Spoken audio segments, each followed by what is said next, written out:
Hey everyone, it's week 8 of fabric manipulation. This week we're going to be talking about tucks. We're going to use page 149 through 174 today, and next week we will finish the chapter on tucks. This week we're going to focus on the basics of tucks and different designs and shapes that you can make with those. So let's go ahead and get started. So making a tuck is really similar to making a pleat. So what I'm going to do is just create a fold.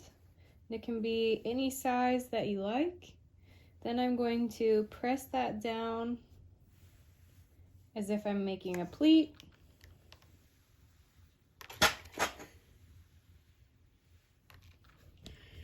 And now I'm going to stitch right where those lines have folded. And on the back, it will appear as a seam. So once it's stitched, it looks like this, and I can press it down either way. You can also press them down the center so that they hide the seam.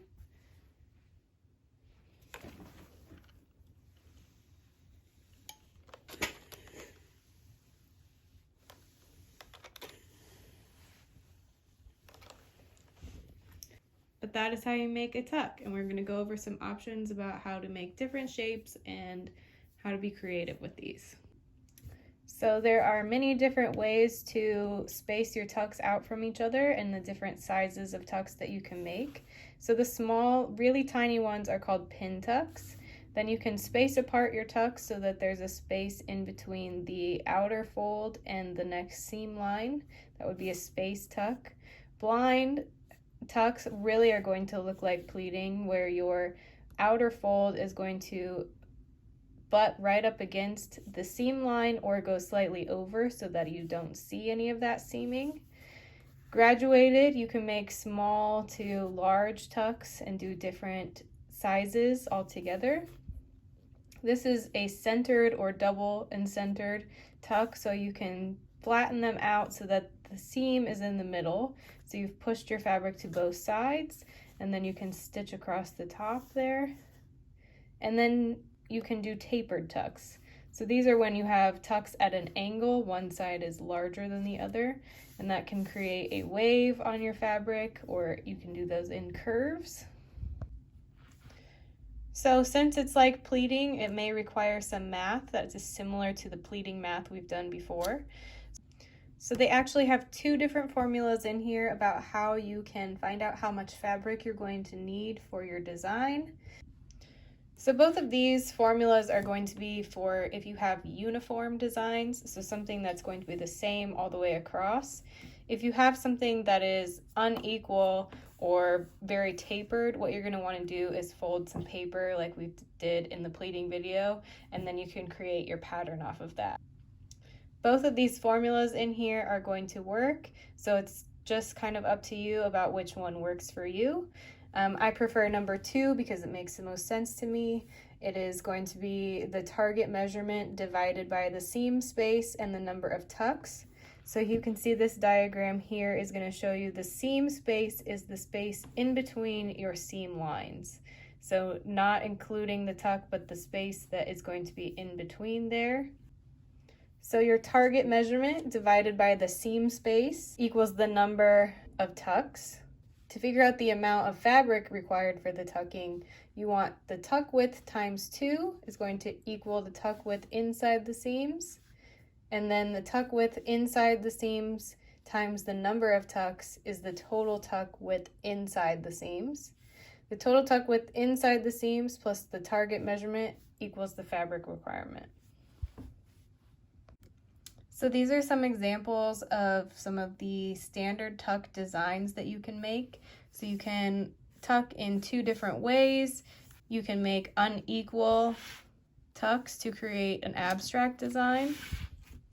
You can create different angles that all meet together, or different tuck widths that all create a different texture. You can set tucked pieces into shapes, into flat fabric. You can seam different tucked pieces together to create different sections of texture or to create different directions. So creating curved tucks is a little bit different because on a circle, you're going to run into the problem that the bottom seam of your tuck is going to be longer than the top seam of your tuck. So what we need to do is sort of ease our fabric into that curve to create a smooth tuck. It's sometimes difficult to do circular tucks because the bottom circle is always going to have a larger circumference than the inner circle. And you want to put those two things together. So what I have done here is just thread trace 2 lines. So those are going to be my tuck lines. And the outside one is going to act as sort of a gathering stitch. So you can do a hand running stitch or you can do a loose gathering stitch on the machine. But what this is going to help do is just spread out our ease more evenly.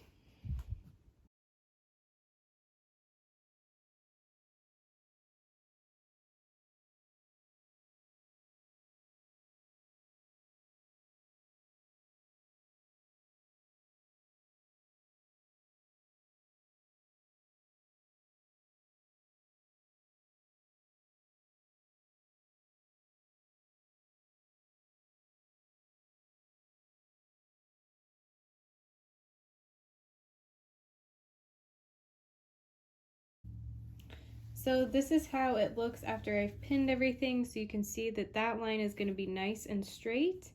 It can take quite a bit of finagling depending on how deep your circle is and how deep your tuck is. So just make sure that everything is going to come out nice and flat when you stitch on that tuck, and that all of your ease and extra fullness can be nice and even and is up towards the top here, so that when we press this all back down, everything lays nice and flat. So because you have one part of your circle that is larger than the other, you're going to get a little bit of a ruffle effect on it because it's just bringing it in slightly, even though we're not actually gathering it. It's going to create almost a gathered effect, but your top tuck can be nice and flat. So contoured tucks are really similar to what we did with the decorative facing for the ruffles video. So basically what we want to do is create a design that we're going to sew and slash into the edge of our tuck. What you want to do is do this design before your tuck, but you want to know where that tuck line is going to be. So some of the examples look like this. So you could have little scallops, you can have points, you can have squares, you can pretty much do any shape you want. And something kind of interesting is to fold them back and forth so that they create a different sort of pattern. So I've created a couple of different types of designs here so that we can see how they all behave.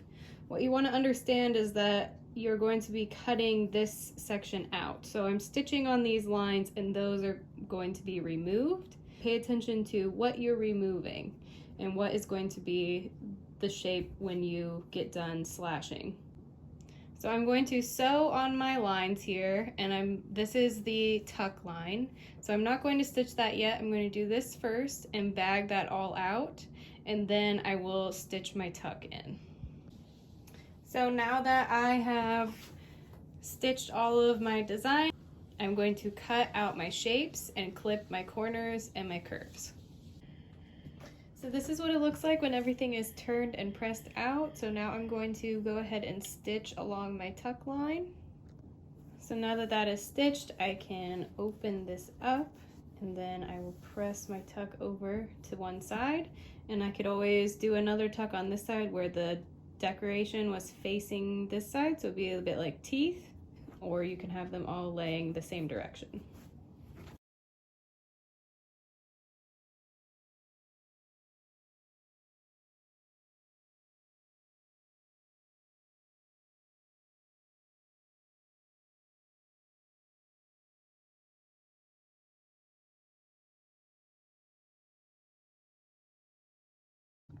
So the last one I want to talk about is cross-stitched tucks.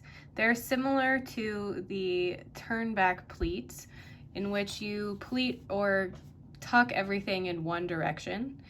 and then you're going to stitch over them to flip their direction. You can also do cross-tacked tucks, where you have a little tack in the middle of your tuck. This one looks a bit like tiny bows, and then you could create different variations of all of those things. And this is a version of the cross tacking where they've created little diamond shapes, small tacks that hold the tucks in a different texture. So I've sewn in some tucks here, and then what I'm going to do, and I've flipped them all in one direction, and what I'm going to do is turn back the center.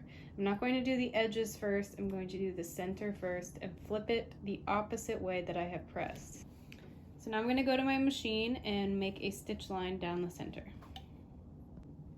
So now that I've stitched this down, I can arrange my sides how I want to. And what you want to notice is that when you place these corners down, they're going to want to angle in slightly,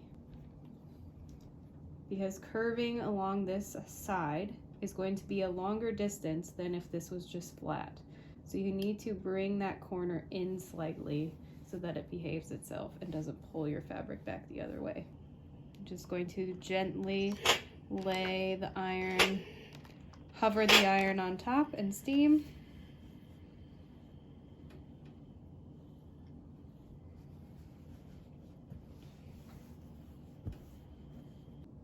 Sometimes pinning a piece like this down to a flat surface, your ironing board or the table if you're able to, can really help to make sure that you know the piece is going to be flat and it's not going to buckle or pull, since you're creating tension in opposite directions. So now that I have the shape that I want, I can go ahead and stitch my edges. And if I were doing pieces in a row that had multiple sections, I would start from the middle and work those sections outward, just so that you can make sure that everything's laying correctly from that center point. That is what the cross-stitched tucks look like. So you can also tack a few together in different places if you want to use both methods, but you can do all different directions and patterns and really make them really visually interesting texture-wise. That's going to do it for our video on tucks for today. We're going to work on a different type of tuck next week. This week we're working up to page 174 in the book. So that is it for our video today, and I will see you next week.